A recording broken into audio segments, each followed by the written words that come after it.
ਸਤਨਾਮ ਸ਼੍ਰੀ ਵਾਹਿਗੁਰੂ ਸਾਹਿਬ JIO.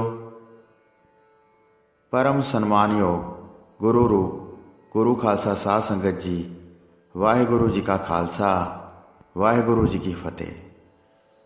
ਹੰਡਿਆਏ ਪਿੰਡ ਦੇ ਬਾਹਰ ਸ਼ੁਭ ਥਾਂ ਵੇਖ ਕੇ ਗੁਰੂ ਜੀ ਨੇ ਉਤਾਰਾ ਕਰ ਲਿਆ। ਬੌੜ ਦੇ ਬ੍ਰਿਛ ਦੀ ਛਾਂ ਹੇਠ ਗੁਰੂ ਜੀ ਬਿਰਾਜ ਗਏ। ਉੱਥੇ ਉਸ ਨਗਰ ਦਾ ਇੱਕ ਮਨੁੱਖ ਲੰਮਾ ਪਿਆ ਸੀ। ਉਸ ਨੂੰ ਇੰਨਾ ਬੁਖਾਰ ਚੜ੍ਹਿਆ ਹੋਇਆ ਸੀ ਮਾਨੋ ਅੱਗ ਨੇ ਸਾੜਿਆ ਹੋਵੇ। ਮੂੰਹ ਸੁੱਕਦਾ ਜਾਂਦਾ ਸੀ ਅਤੇ ਜ਼ੋਰ-ਜ਼ੋਰ ਦੀ ਸਾਹ ਲੈ ਰਿਹਾ ਸੀ। ਸਰੀਰ ਕੰਬਦਾ ਸੀ ਅਤੇ ਵੱਡਾ ਦੁੱਖ ਪਾ ਰਿਹਾ ਸੀ। ਸਿਰ ਅਤੇ ਹੱਡ ਬਹੁਤ ਟੁੱਟ ਰਹੇ ਸਨ। ਬੁਖਾਰ ਨਾਲ ਇੰਨਾ ਪੀੜਿਤ ਸੀ ਕਿ ਬੋਲਿਆ ਨਹੀਂ ਸੀ ਜਾਂਦਾ। ਕਦੀ ਬੈਠ ਜਾਂਦਾ ਸੀ ਅਤੇ ਕਦੀ ਧਰਤੀ 'ਤੇ ਲੇਟ ਜਾਂਦਾ ਸੀ। ਕਦੀ ਉਬਾਸੀਆਂ ਲੈ ਕੇ ਅੰਗੜਾਈ ਲੈਂਦਾ ਸੀ। ਉਸ ਨੂੰ ਵਿਆਕੁਲ ਵੇਖ ਕੇ ਗੁਰੂ ਜੀ ਨੇ ਬਚਨ ਕਹੇ, ਇਹ ਕੌਣ ਇੰਨਾ ਦੁੱਖ ਪਾ ਰਿਹਾ ਹੈ? ਆਪਣੇ ਘਰ ਵਿੱਚ ਜਾ ਕੇ ਕਿਉਂ ਨਹੀਂ ਲੇਟਦਾ ਹੈ? ਬਾਹਰ ਧਰਤੀ 'ਤੇ ਧੂੜ ਨਾਲ ਭਰਿਆ ਹੈ। ਉਸ ਨਗਰ ਦੇ ਇੱਕ ਦੋ ਆਦਮੀ ਸੁਣ ਕੇ ਦੀਨ ਮਨ ਹੋ ਕੇ ਬੋਲੇ, ਇਸ ਨੂੰ ਬੜੇ ਜ਼ੋਰ ਨਾਲ ਬੁਖਾਰ ਚੜ੍ਹਿਆ ਹੈ। ਉਹ ਹਿਰਦੇ ਵਿੱਚ ਵੱਡਾ ਸੰਕਟ ਪਾ ਰਿਹਾ ਹੈ। ਬੜਾ ਲਿੱਸਾ ਹੋ ਗਿਆ ਹੈ ਅਤੇ ਰੰਗ ਪੀਲਾ ਹੋ ਗਿਆ ਹੈ ਅਤੇ ਸਾਰੇ ਅੰਗ ਨਿਰਬਲ ਹੋ ਗਏ ਹਨ। ਹਿਰਦੇ ਵਿੱਚ ਨਾ ਭੋਜਨ ਖਾਣ ਦੀ ਰੁਚੀ ਜਾਗਦੀ ਹੈ।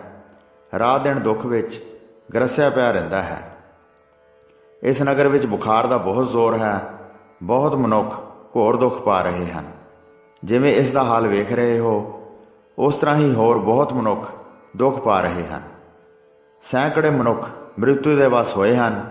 ਬੁਖਾਰ ਦੇ ਡੇਗੇ ਖਲੋਂਦੇ ਨਹੀਂ ਹਨ। ਸਾਰੇ ਨਗਰ ਵਿੱਚ ਹਾਹਾਕਾਰ ਮਚੀ ਹੋਈ ਹੈ। ਜੀਵਾਂ ਨੂੰ ਜਿਉਣ ਦੀ ਆਸ ਨਹੀਂ ਰਹੀ। ਬਹੁਤ ਇਲਾਜ ਕਰ ਕਰਕੇ ਹਾਰ ਗਏ ਹਨ। ਅਮੀਰ ਗਰੀਬ ਸਭ ਨੂੰ ਇਕਸਾਰ ਬੁਖਾਰ ਚੜ੍ਹਿਆ ਹੈ। ਇਹ ਕੰਬਦਾ ਹੋਇਆ ਬਹੁਤ ਦੁੱਖ ਪਾ ਰਿਹਾ ਹੈ। ਇਸ ਸਮੇਂ ਬੋਲਣ ਦੀ ਸ਼ਕਤੀ ਵੀ ਨਹੀਂ ਹੈ। ਇੱਥੇ ਲੇਟਦਿਆਂ ਮੂੰਹ ਸੁੱਕ ਗਿਆ ਹੈ। ਇਹ ਉਮੀਦ ਨਹੀਂ ਕਿ ਇਹ ਜਿਉਂਦਾ ਬਚ ਰਹੇਗਾ। ਜੇ ਆਪ ਜੀ ਦੇ ਵੱਸ ਵਿੱਚ ਇਲਾਜ ਹੈ ਤਾਂ ਕਿਰਪਾ ਕਰਕੇ ਜੀਵਨ ਦਾਨ ਬਖਸ਼ੋ। ਕਿਰਪਾਲੂ ਪੁਰਖ ਉਪਕਾਰੀ ਹੁੰਦੇ ਹਨ। ਪ੍ਰਾਣ ਬਚ ਜਾਣਗੇ ਜੇ ਬੁਖਾਰ ਹਟਾ ਦਿਓਗੇ। ਸਤਿਗੁਰੂ ਜੀ ਜਿੱਥੇ ਬੈਠੇ ਬਿਰਾਜ ਰਹੇ ਸਨ, ਉਸ ਦੇ ਲਾਗੇ ਇੱਕ ਛੋਟਾ ਜਿਹਾ ਟੋਆ ਪੁੱਟਿਆ ਹੋਇਆ ਸੀ, ਜਿਹੜਾ ਉਸ ਸਮੇਂ ਜਲ ਨਾਲ ਭਰਿਆ ਹੋਇਆ ਸੀ। ਗੁਰੂ ਜੀ ਨੇ ਉਸ ਛੱਪੜੀ ਵੱਲ ਆਪਣੇ ਨੈਣਾਂ ਨਾਲ ਵੇਖਿਆ ਅਤੇ ਕਿਹਾ, ਜਾਓ ਜਾ ਕੇ ਇਸ ਵਿਅਕਤੀ ਨੂੰ ਉਠਾਓ ਅਤੇ ਇਸ ਟੋਏ ਵਿੱਚ ਇਸ਼ਨਾਨ ਕਰਾਓ। ਬੁਖਾਰ ਉਤਰ ਜਾਏਗਾ ਅਤੇ ਚੰਗਾ ਹੋ ਜਾਏਗਾ। ਫਿਰ ਬਾਅਦ ਵਿੱਚ ਕੋਈ ਸੰਕਟ ਪ੍ਰਾਪਤ ਨਹੀਂ ਹੋਏਗਾ। ਪ੍ਰੇਮ ਧਾਰ ਕੇ ਉਹਨਾਂ ਨੇ ਗੁਰੂ ਜੀ ਦਾ ਬਚਨ ਮੰਨ ਲਿਆ। ਉਸ ਮਨੁੱਖ ਨੂੰ ਫੜ ਕੇ ਛੱਪੜੀ ਦੇ ਜਲ ਨਾਲ ਇਸ਼ਨਾਨ ਕਰਵਾ ਦਿੱਤਾ। ਜਿੱਥੇ ਜਿੱਥੇ ਸਰੀਰ ਨੂੰ ਪਾਣੀ ਲੱਗਾ, ਸਾਰਾ ਬੁਖਾਰ ਇੱਕ ਛਿਨ ਵਿੱਚ ਉਤਰ ਗਿਆ। ਅਰੋਗ ਦੇਖ ਕੇ ਬਹੁਤ ਲੋਕ ਹੈਰਾਨ ਹੋ ਗਏ। ਸਤਿਗੁਰੂ ਜੀ ਦੇ ਚਰਨਾਂ ਨਾਲ ਉਹਨਾਂ ਨੇ ਪ੍ਰੇਮ ਧਾਰਨ ਕਰ ਲਿਆ। ਨਗਰ ਵਿੱਚ ਲੋਕਾਂ ਨੇ ਇੱਕ ਦੂਜੇ ਨਾਲ ਗੱਲਬਾਤ ਕੀਤੀ। ਇਹ ਸੁਣ ਕੇ ਬੁਖਾਰ ਚੜ੍ਹਿਆਂ ਹੀ ਲੋਕ ਦੌੜਦੇ ਆਏ, ਹੱਥ ਜੋੜ ਕੇ ਬੇਨਤੀ ਕਰਦੇ ਸਨ, ਅਸੀਂ ਤੁਹਾਡੇ ਦਾਸਾਂ ਦੇ ਦਾਸ ਹਾਂ। ਨਗਰ ਦੇ ਭਾਗ ਜਾਗ ਪਏ ਹਨ। ਤੁਸੀਂ ਆਏ ਹੋ। ਬਹੁਤ ਮਰ ਰਹੇ ਸਨ ਜਿਨ੍ਹਾਂ ਨੂੰ ਤਾਪ ਨੇ ਦੱਬਿਆ ਸੀ। ਹੁਣ ਤੁਹਾਡੀ ਸ਼ਰਨ ਵਿੱਚ ਆ ਗਏ ਹਾਂ। ਸਾਨੂੰ ਬਚਾਓ, ਨਹੀਂ ਤਾਂ ਮਰ ਜਾਵਾਂਗੇ। ਜਿਸ ਦਾ ਆਪ ਨੇ ਤਾਪ ਦੂਰ ਕੀਤਾ ਹੈ, ਉਸ ਦੇ ਕਸ਼ਟ ਦੂਰ ਹੋ ਗਏ ਹਨ ਅਤੇ ਉਹ ਨਵਾਂ ਨਰੋਆ ਹੋ ਗਿਆ ਹੈ। ਉਸ ਨੂੰ ਵੇਖ ਕੇ ਅਸੀਂ ਦੌੜ ਕੇ ਆਏ ਹਾਂ। ਬਚਨ ਕਰਕੇ ਤੁਸੀਂ ਤਾਪ ਨੂੰ ਦੂਰ ਕਰ ਦਿਓ। ਇਸ ਤਰ੍ਹਾਂ ਕਹਿ ਕੇ ਜਦ ਬਹੁਤ ਤਰਲੇ ਕਰਨ ਲੱਗੇ ਤਾਂ ਗੁਰੂ ਜੀ ਨੇ ਕਿਰਪਾ ਕੀਤੀ ਅਤੇ ਵੇਖ ਕੇ ਮੁਸਕਰਾ ਕੇ ਕਿਹਾ, ਤੁਸੀਂ ਵੀ ਇਸ਼ਨਾਨ ਕਰੋ, ਤੁਹਾਡਾ ਬੁਖਾਰ ਉਤਰ ਜਾਏਗਾ ਅਤੇ ਸੰਕਟ ਦੂਰ ਹੋ ਜਾਏਗਾ। ਇਹ ਸੁਣ ਕੇ ਉਹ ਛੋਟੀ ਛੱਪੜੀ ਵਿੱਚ ਵੜ ਗਏ। ਇਸ਼ਨਾਨ ਕਰਨ ਨਾਲ ਤਾਪ ਉਤਰ ਗਿਆ। ਇਸ ਤਰ੍ਹਾਂ ਸੁਣ ਕੇ ਹੋਰ ਲੋਕ ਆਉਣ ਲੱਗੇ ਜਿਨ੍ਹਾਂ ਦੇ ਸਰੀਰ ਤਾਪ ਨਾਲ ਤਪ ਰਹੇ ਸਨ। ਸਾਰਿਆਂ ਨੂੰ ਗੁਰੂ ਜੀ ਨੇ ਫਰਮਾਇਆ, ਜਿਸ ਦੇ ਸਰੀਰ ਨੂੰ ਤਾਪ ਨੇ ਤਪਾਇਆ ਹੈ, ਉਹ ਸਾਰੇ ਇਸ਼ਨਾਨ ਕਰਦੇ ਜਾਓ ਅਤੇ ਸੁਖ ਦਾਤੇ ਵਾਹਿਗੁਰੂ ਦੇ ਨਾਮ ਦਾ ਸਿਮਰਨ ਕਰੋ। ਜਿਵੇਂ ਦੁੱਖ ਤੋਂ ਗੁਰੂ ਜੀ ਨੇ ਇੱਥੇ ਛਡਵਾਏ ਹਨ, ਉਸ ਤਰ੍ਹਾਂ ਹੀ ਉਹ ਜੰਮ ਤੋਂ ਹੱਥ ਦੇ ਕੇ ਬਚਾ ਲੈਣਗੇ। ਇਸ ਕਰਕੇ ਸਤਿਨਾਮ ਦਾ ਸਿਮਰਨ ਕਰੋ। ਲੋਕ ਪਰਲੋਕ ਸੁਖਦਾਇਕ ਅਤੇ ਸੁੰਦਰ ਹੋ ਜਾਣਗੇ। ਨਗਰ ਵਿੱਚ ਜਿਨ੍ਹਾਂ ਨੂੰ ਵੀ ਬੁਖਾਰ ਚੜ੍ਹਿਆ ਸੀ, ਸਭ ਨੇ ਆ ਕੇ ਇਸ਼ਨਾਨ ਕੀਤਾ। ਹੋਰ ਸੈਂਕੜੇ ਅਮੀਰ ਗਰੀਬ ਆਏ। ਉਹਨਾਂ ਨੇ ਗੁਰੂ ਜੀ ਦੀ ਬਹੁਤ ਵੱਡੀ ਕੀਰਤੀ ਸੁਣੀ। ਕਈ ਪ੍ਰਕਾਰ ਦੇ ਉਪਹਾਰ ਲੈ ਕੇ ਆਏ, ਭੋਜਨ, ਕੱਪੜੇ ਅਤੇ ਧਨ ਬਹੁਤ ਲੈ ਕੇ ਆਏ। ਅਨੇਕਾਂ ਲੋਕ ਧੀਰਜ ਧਾਰ ਕੇ ਸਿੱਖ ਬਣ ਗਏ। ਸਿੱਖੀ ਧਾਰ ਕੇ ਸੱਚੇ ਨਾਮ ਦਾ ਜਾਪ ਕਰਨ ਲੱਗ ਗਏ। ਗੁਰੂ ਜੀ ਜਿੰਨੇ ਦਿਨ ਉਸ ਸਥਾਨ 'ਤੇ ਰਹੇ, ਦਿਨ ਪ੍ਰਤੀ ਪਿੰਡ ਦੇ ਲੋਕ ਬਹੁਤ ਸੇਵਾ ਕਰਦੇ ਸਨ। ਜਿੱਥੇ ਗੁਰੂ ਜੀ ਬੈਠੇ ਸਨ, ਉਸ ਸਥਾਨ ਨੂੰ ਸੁਧਾਰ ਕੇ ਉਸ ਥਾਂ ਬਹੁਤ ਵੱਡਾ ਸਰੋਵਰ ਬਣਾਇਆ ਗਿਆ। ਕਵੀ ਭਾਈ ਸੰਤੋਖ ਸਿੰਘ ਜੀ ਕਹਿੰਦੇ ਹਨ, ਉਹ ਸਰੋਵਰ ਹੁਣ ਤੱਕ ਉੱਥੇ ਮੌਜੂਦ ਹੈ। ਸਰੋਵਰ ਦੇ ਕੰਢੇ 'ਤੇ ਇੱਕ ਗੁਰਦੁਆਰਾ ਵੀ ਹੈ। ਹੰਡਿਆਏ ਪਿੰਡ ਵਿੱਚ ਹੁਣ ਸਤਿਗੁਰੂ ਜੀ ਦੀ ਮਹਿਮਾ ਪ੍ਰਗਟ ਕੀਤੀ ਹੈ। ਗੁਰੂ ਸਵਾਮੀ ਜੀ ਨੇ ਫਿਰ ਉਸ ਪਿੰਡ ਤੋਂ ਕੂਚ ਕਰ ਲਿਆ ਤੇ ਪ੍ਰਭ ਅੰਤਰਜਾਮੀ ਜੀ ਅੱਗੇ ਚੱਲ ਪਏ।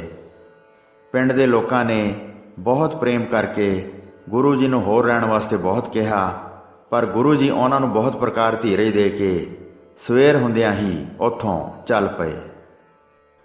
ਸ਼੍ਰੀ ਗੁਰੂ ਤੇਗ ਬਹਾਦਰ ਸਾਹਿਬ ਜੀ ਮਹਾਰਾਜ ਸਹਿਜ ਸੁਭਾਅ ਵਿਚਰਦੇ ਪਿੰਡ ਮੂਲੋਵਾਲ ਜਾ ਪਹੁੰਚੇ। ਪਿੰਡ ਨੂੰ ਵੇਖ ਕੇ ਗੁਰੂ ਜੀ ਖੜੇ ਰਹੇ। ਕੋਈ ਸੁੰਦਰ ਉੱਚੀ ਥਾਂ ਵੇਖ ਰਹੇ ਸਨ। ਫਿਰ ਗਰੀਬ ਨਿਵਾਜ ਗੁਰੂ ਜੀ ਨੇ ਡੇਰਾ ਕੀਤਾ। ਹੋਰ ਸਾਰਾ ਸਾਜ਼ੋ ਸਮਾਨ ਉੱਥੇ ਟਿਕਾ ਦਿੱਤਾ। ਜਦ 2 ਘੜੀਆਂ ਬੀਤ ਗਈਆਂ ਤਾਂ ਮਈਆ ਤੇ ਗੋਂਦਾ ਦੋਵੇਂ ਆਏ। ਆ ਕੇ ਉਹਨਾਂ ਨੇ ਗੁਰੂ ਜੀ ਨੂੰ ਵੰਦਨਾ ਕੀਤੀ ਤੇ ਹਿਰਦੇ ਵਿੱਚ ਬੜਾ ਪ੍ਰੇਮ ਭਰ ਕੇ ਗੁਰੂ ਜੀ ਦੇ ਪਾਸ ਹੀ ਬੈਠ ਗਏ। ਸ਼੍ਰੀ ਸਤਿਗੁਰੂ ਜੀ ਨੇ ਉਹਨਾਂ ਨੂੰ ਕਿਹਾ, ਪੀਣ ਵਾਸਤੇ ਸੁੰਦਰ ਜਲ ਲੈ ਕੇ ਆਓ। ਸਾਰੇ ਰਾਹ ਦੀ ਥਕਾਵਟ ਨੂੰ ਦੂਰ ਕਰੀਏ ਤੇ ਹੱਥ ਪੈਰ ਧੋਈਏ। ਇਹ ਸੁਣ ਕੇ ਗੋਂਦੇ ਨੇ ਕਿਹਾ, ਇਸ ਖੂਹ ਦਾ ਪਾਣੀ ਬਹੁਤ ਖਾਰਾ ਹੈ। ਇਸ ਵਿੱਚ ਬਹੁਤ ਕੰਕਰ ਪਏ ਹਨ। ਇਸ ਕਰਕੇ ਪਿੰਡ ਵਾਲੇ ਇਸ ਖੂਹ ਦਾ ਪਾਣੀ ਨਹੀਂ ਲੈਂਦੇ ਹਨ। ਜੇ ਆਪ ਜੀ ਦਾ ਹੁਣ ਹੁਕਮ ਹੋਵੇ, ਬਾਹਰ ਜਿਹੜਾ ਬਹੁਤ ਦੂਰ ਇੱਕ ਖੂਹ ਹੈ, ਉੱਥੇ ਜਾ ਕੇ ਉਸ ਦਾ ਜਲ ਲਿਆਈਏ। ਥੋੜ੍ਹੀ ਦੇਰ ਤਾਂ ਲੱਗੇਗੀ, ਪਰ ਪਾਣੀ ਚੰਗਾ ਆਵੇਗਾ। ਸਾਰਾ ਪਿੰਡ ਉੱਥੋਂ ਪਾਣੀ ਲਿਆਉਂਦਾ ਹੈ। ਉਸ ਖੂਹ ਦਾ ਪਾਣੀ ਪੀ ਕੇ ਦਿਨ ਗੁਜ਼ਾਰਦੇ ਹਨ। ਸਾਰਿਆਂ ਵਾਸਤੇ ਉੱਥੋਂ ਪਾਣੀ ਲਿਆਉਣਾ ਕਠਿਨ ਹੈ, ਫਿਰ ਵੀ ਚੰਗਾ ਸਮਝ ਕੇ ਉੱਥੋਂ ਹੀ ਪਾਣੀ ਲਿਆਉਂਦੇ ਹਨ। ਉੱਥੋਂ ਪਾਣੀ ਲਿਆਉਣ ਵਿੱਚ ਕਠਿਨਾਈ ਹੈ। ਸ਼੍ਰੀ ਸਤਿਗੁਰੂ ਜੀ ਨੇ ਇਹ ਸੁਣ ਕੇ ਉਸ ਸਮੇਂ ਕਿਹਾ, ਪਿੰਡ ਵਾਲਿਆਂ 'ਤੇ ਉਹ ਉਪਕਾਰ ਕਰਨਾ ਚਾਹੁੰਦੇ ਸਨ। ਬਚਨ ਕੀਤਾ, ਇਸ ਖੂਹ ਦਾ ਪਾਣੀ ਖਾਰਾ ਨਹੀਂ ਹੋਵੇਗਾ। ਇਸ ਖੂਹ ਵਿੱਚੋਂ ਸਾਰੇ ਕੰਕਰ ਬਾਹਰ ਕਢਵਾਓ ਤੇ ਉੱਪਰੋਂ ਇਸ ਨੂੰ ਸੁੰਦਰ ਬਣਾਓ। ਹੁਣ ਪਾਣੀ ਠੰਡਾ ਅਤੇ ਮਿੱਠਾ ਹੋ ਜਾਏਗਾ ਤੇ ਪਿੰਡ ਦੇ ਸਾਰੇ ਲੋਕ ਇਸ ਪਾਣੀ ਨੂੰ ਪੀਣਗੇ। ਪਹਿਲਾਂ ਸਾਡੇ ਵਾਸਤੇ ਲਿਆਓ, ਵਾਹਿਗੁਰੂ ਕਹਿ ਕੇ ਸਾਨੂੰ ਪਿਆਓ। ਇਹ ਸੁਣ ਕੇ ਗੋਂਦਾ ਬੜਾ ਹੈਰਾਨ ਤੇ ਪ੍ਰਸੰਨ ਹੋਇਆ। ਗੁਰੂ ਜੀ ਦਾ ਬਚਨ ਮੰਨ ਕੇ ਉਸ ਖੂਹ ਦਾ ਪਾਣੀ ਲਿਆਇਆ। ਸਤਿਗੁਰੂ ਜੀ ਨੇ ਜਦ ਉਹ ਪਾਣੀ ਪੀਤਾ ਤਾਂ ਉਹ ਪਾਣੀ ਬੜਾ ਠੰਡਾ ਸੀ ਅਤੇ ਮਿੱਠੇ ਸਵਾਦ ਨਾਲ ਭਰਿਆ ਪਿਆ ਸੀ। ਗੁਰੂ ਜੀ ਨੇ ਪਾਣੀ ਪੀ ਕੇ ਤ੍ਰਿਪਤ ਹੋ ਕੇ ਕਿਹਾ, ਇਹ ਪਾਣੀ ਤੇ ਬਹੁਤ ਸੁੰਦਰ ਅਤੇ ਬਹੁਤ ਮਿੱਠਾ ਹੈ। ਹੁਣ ਤੋਂ ਇਹ ਗੁਰੂ ਜੀ ਦਾ ਖੂਹ ਹੋਇਆ। ਹੋਰ ਜੇ ਇੱਥੇ ਕੋਈ ਖੂਹ ਲਗਵਾਵੇਗਾ ਤਾਂ 9 ਤੱਕ ਲੱਗਣਗੇ ਤੇ ਸਾਰੇ 10 ਹੋਣਗੇ। 11ਵਾਂ ਖੂਹ ਜੇ ਕੋਈ ਬਾਅਦ ਵਿੱਚ ਉਸਾਰੇਗਾ ਤਾਂ ਉਹ ਨਹੀਂ ਲੱਗੇਗਾ। ਐਸਾ ਹੁਕਮ ਹੈ। ਕਿਵੇਂ ਨਾ ਕਿਵੇਂ ਉਹ ਢਹਿ ਕੇ ਨਾਸ਼ ਹੋ ਜਾਏਗਾ। ਇਹ ਜਿਹੜਾ ਬਚਨ ਗੁਰੂ ਜੀ ਨੇ ਕੀਤਾ ਸੀ, ਹੁਣ ਤੱਕ 11ਵਾਂ ਖੂਹ ਨਹੀਂ ਲੱਗਾ ਹੈ। ਇਸ ਥਾਂ 10 ਹੀ ਖੂਹ ਰਹੇ ਹਨ। ਉਸ ਖੂਹ ਦਾ ਪਾਣੀ ਬੜਾ ਸੁੰਦਰ ਅਤੇ ਸੀਤਲ ਹੋ ਗਿਆ। ਸਭ ਤੋਂ ਪਹਿਲਾਂ ਜਦ ਗੁਰੂ ਜੀ ਨੇ ਪਾਣੀ ਪੀਤਾ ਤਾਂ ਫਿਰ ਮਈਏ ਅਤੇ ਗੋਂਦੇ ਨੇ ਜਲ ਛਕਿਆ। ਜਲ ਦਾ ਸਵਾਦ ਵੇਖ ਕੇ ਬਹੁਤ ਹੈਰਾਨ ਹੋਏ। ਗੁਰੂ ਜੀ ਦੇ ਚਰਨ ਕਮਲਾਂ 'ਤੇ ਮੱਥਾ ਟੇਕ ਕੇ ਸ਼ਰਧਾ ਵਧਾਈ। ਪਿੰਡ ਵਿੱਚ ਅਨੁਪਮ ਕਥਾ ਚੱਲ ਪਈ। ਗੁਰੂ ਜੀ ਨੇ ਖੂਹ ਦਾ ਪਾਣੀ ਮਿੱਠਾ ਕਰ ਦਿੱਤਾ ਹੈ। ਸਾਰੇ ਪ੍ਰੇਮ ਧਾਰ ਕੇ ਬੰਦਨਾ ਕਰਦੇ ਸਨ। ਅਨੇਕ ਪ੍ਰਕਾਰ ਦੇ ਗੁਣ ਉਚਾਰਨ ਕਰਦੇ ਸਨ। 1-2 ਦਿਨ ਗੁਰੂ ਜੀ ਨੇ ਉੱਥੇ ਗੁਜ਼ਾਰੇ ਤੇ ਸੁਖਦਾਇਕ ਸਤਨਾਮ ਦਾ ਉਪਦੇਸ਼ ਦਿੱਤਾ। ਗੋਂਦੇ ਨੇ ਚੰਗੀ ਸੇਵਾ ਨਾ ਕੀਤੀ ਤੇ ਹਿਰਦੇ ਵਿੱਚ ਜ਼ਿਆਦਾ ਸ਼ਰਧਾ ਨਾ ਧਾਰਨ ਕੀਤੀ। ਜਿਹੜੇ ਹੋਰ ਸਿੱਖ ਸਨ ਉਹ ਸੇਵਾ ਕਰਦੇ ਰਹੇ। ਜਥਾ ਸ਼ਕਤੀ ਉਹਨਾਂ ਨੇ ਹਿਰਦੇ ਵਿੱਚ ਪ੍ਰੀਤ ਧਾਰਨ ਕੀਤੀ। ਗੁਰੂ ਜੀ ਨੇ ਉਹਨਾਂ ਨੂੰ ਪੱਗ ਬਣਾਈ। ਹੁਣ ਤੁਸੀਂ ਇਸ ਥਾਂ ਦੀ ਚੌਧਰ ਲਵੋ, ਇਸ ਨਗਰ ਦੇ ਉੱਤਮ ਮੁਖੀ ਬਣੋ। ਸਾਰੇ ਲੋਕ ਤੇਰੀ ਆਗਿਆ ਅਨੁਸਾਰ ਚੱਲਣਗੇ। ਇਹ ਸੁਣ ਕੇ ਗੋਂਦਾ ਭੱਜਾ ਆਇਆ, ਹੱਥ ਜੋੜ ਕੇ ਸੁਣਾ ਕੇ ਕਿਹਾ, ਚੌਧਰ ਤਾਂ ਮੇਰੇ ਘਰ ਵਿੱਚ ਹੈ, ਹੋਰ ਕਿਸੇ ਨੂੰ ਇਹ ਮਿਲ ਨਹੀਂ ਸਕਦੀ। ਇਸ ਪਿੰਡ ਵਿੱਚ ਸਾਰੇ ਮਨੁੱਖ ਜਿਹੜੇ ਵੱਸਦੇ ਹਨ ਉਹ ਸਦਾ ਹੀ ਮੇਰੀ ਆਗਿਆ ਅਨੁਸਾਰ ਹੀ ਰਹਿੰਦੇ ਹਨ। ਹੋਰ ਕਿਸੇ ਨੂੰ ਚੌਧਰੀ ਕਿਵੇਂ ਬਣਾ ਦਿਓਗੇ? ਇੱਕ ਗਰੀਬ ਨੂੰ ਉੱਚੀ ਪਦਵੀ 'ਤੇ ਬਿਠਾ ਰਹੇ ਹੋ। ਗੁਰੂ ਜੀ ਨੇ ਕਿਹਾ, ਹੇ ਗੋਂਦੇ, ਪਹਿਲਾਂ ਤੁਸੀਂ ਸਾਰਿਆਂ ਦੇ ਚੌਧਰੀ ਸੀ, ਹੁਣ ਤੁਹਾਡੇ ਘਰ ਕੋਈ ਰਹੇਗਾ ਨਹੀਂ, ਇਸ ਕਰਕੇ ਹੋਰ ਵਿਅਕਤੀ ਚੌਧਰੀ ਹੋਵੇਗਾ। ਤਦ ਤੋਂ ਚੌਧਰਤਾ ਉਹਨਾਂ ਦੇ ਪਾਸ ਹੈ। ਗੋਂਦਾ ਨਾ ਰਿਹਾ ਤੇ ਹੋਰ ਵੱਡੇ ਹੋ ਗਏ। ਫਿਰ ਗੁਰੂ ਜੀ ਉੱਥੇ ਚੱਲ ਪਏ ਤੇ ਸ਼ੇਖੇ ਪਿੰਡ ਵਾਲੀ ਥਾਂ ਚਲੇ ਗਏ। ਜਿੱਥੇ ਛਾਂ ਅਤੇ ਜਲ ਦਾ ਸੁੱਖ ਵੇਖਿਆ, ਉੱਥੇ ਪਿੰਡ ਦੇ ਬਾਹਰ ਡੇਰਾ ਲਾ ਲਿਆ। ਉੱਥੇ ਜੀਵੰਦਾ ਗੋਤ ਦਾ ਜੱਟ ਰਹਿੰਦਾ ਸੀ ਤੇ ਜਿਸ ਦਾ ਨਾਮ ਤਿਲੋਕਾ ਸੀ। ਉਹ ਬਹੁਤ ਪਿੰਡਾਂ ਦਾ ਵੱਡਾ ਸਰਦਾਰ ਸੀ ਤੇ ਬਹੁਤ ਲੋਕ ਉਸ ਦੀ ਆਗਿਆ ਅਨੁਸਾਰ ਚੱਲਦੇ ਸਨ। ਤਿਲੋਕਾ ਇੱਕ ਬੈਰਾਗੀ ਦਾ ਸਿੱਖ ਸੀ ਤੇ ਸਦਾ ਹੀ ਉਸ ਦੇ ਹੁਕਮ ਅਨੁਸਾਰ ਚੱਲਦਾ ਸੀ। ਜਦ ਉਸਨੇ ਗੁਰੂ ਜੀ ਦੇ ਆਉਣ ਬਾਰੇ ਸੁਣਿਆ, ਮਿਲਾਂ ਕਿ ਨਹੀਂ, ਭਰਮ ਵਿੱਚ ਪੈ ਗਿਆ। ਆਪਣੇ ਗੁਰੂ ਬੈਰਾਗੀ ਨੂੰ ਮਿਲ ਕੇ ਉਸਨੇ ਸਾਰੀ ਗੱਲ ਪੁੱਛੀ।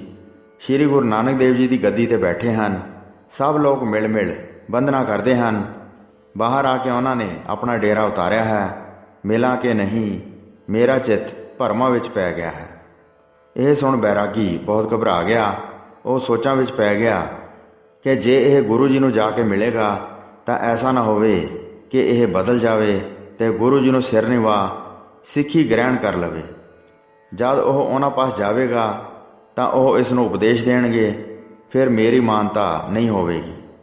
ਜੇ ਇਹ ਬਦਲ ਜਾਏਗਾ ਤਾਂ ਹੋਰ ਵੀ ਬਦਲ ਜਾਣਗੇ, ਸਾਰੇ ਹੀ ਗੁਰੂ ਦੇ ਸਿੱਖ ਬਣ ਜਾਣਗੇ। ਮੈਨੂੰ ਇਹ ਨਮਸਕਾਰ ਨਹੀਂ ਕਰਨਗੇ, ਫਿਰ ਆ ਕੇ ਮੇਰੇ ਅੱਗੇ ਉਪਹਾਰ ਨਹੀਂ ਧਰਨਗੇ। ਇਸ ਕਰਕੇ ਹੁਣ ਹੀ ਉਪਾਅ ਕਰਨਾ ਬਣਦਾ ਹੈ। ਇਸ ਨੂੰ ਮਿਲਣ ਹੀ ਨਹੀਂ ਦਿਆਂਗਾ, ਰੋਕ ਲਵਾਂਗਾ।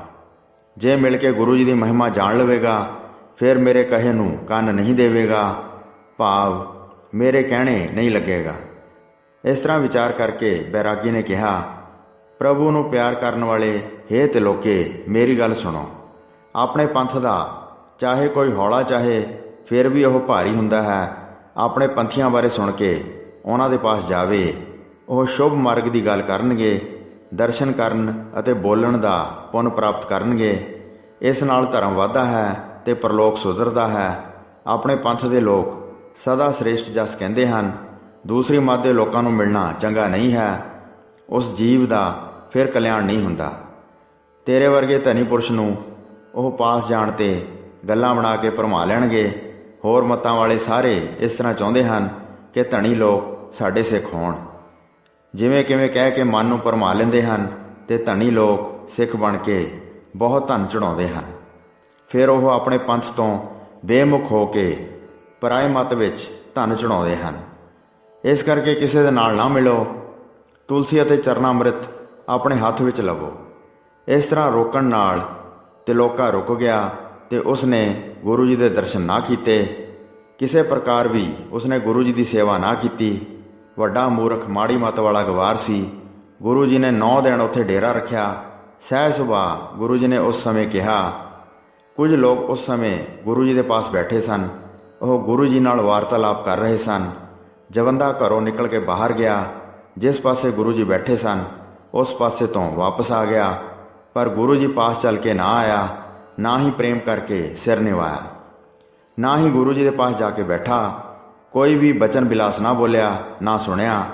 ਜਦ ਪਿੰਡ ਦੇ ਅੰਦਰ ਚਲਾ ਗਿਆ ਤਾਂ ਸ਼੍ਰੀ ਗੁਰੂ ਤੇਗ ਬਹਾਦਰ ਜੀ ਨੇ ਕਿਹਾ, ਇਹ ਕੌਣ ਸੀ ਜਿਹੜਾ ਪਿੰਡ ਵਿੱਚ ਗਿਆ ਹੈ? ਕੌਣ ਜਾਤ ਤੇ ਕੁਲ ਹੈ ਤੇ ਇਸ ਦਾ ਕੀ ਨਾਮ ਹੈ?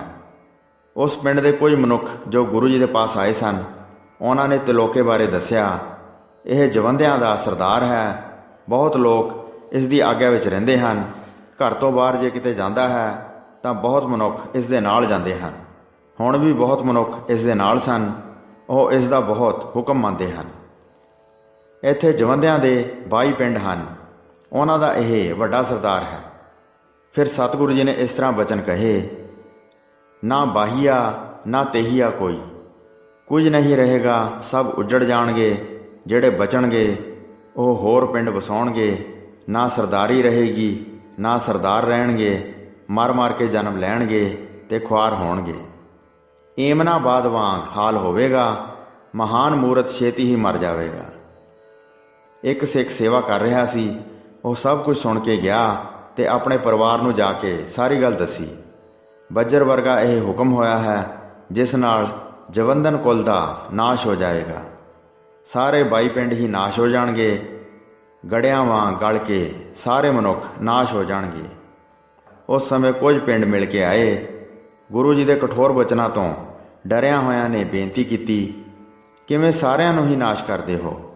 ਗੁਰੂ ਜੀ ਨੇ ਕਿਹਾ, ਇਸ ਤਰ੍ਹਾਂ ਹੀ ਹੁਕਮ ਹੈ, ਇਸ ਨੂੰ ਕੋਈ ਵੀ ਕਿਸੇ ਤਰ੍ਹਾਂ ਮੇਟ ਨਹੀਂ ਸਕਦਾ। ਵਾਹਿਗੁਰੂ ਜੀ ਕਾ ਖਾਲਸਾ, ਵਾਹਿਗੁਰੂ ਜੀ ਕੀ ਫਤਿਹ।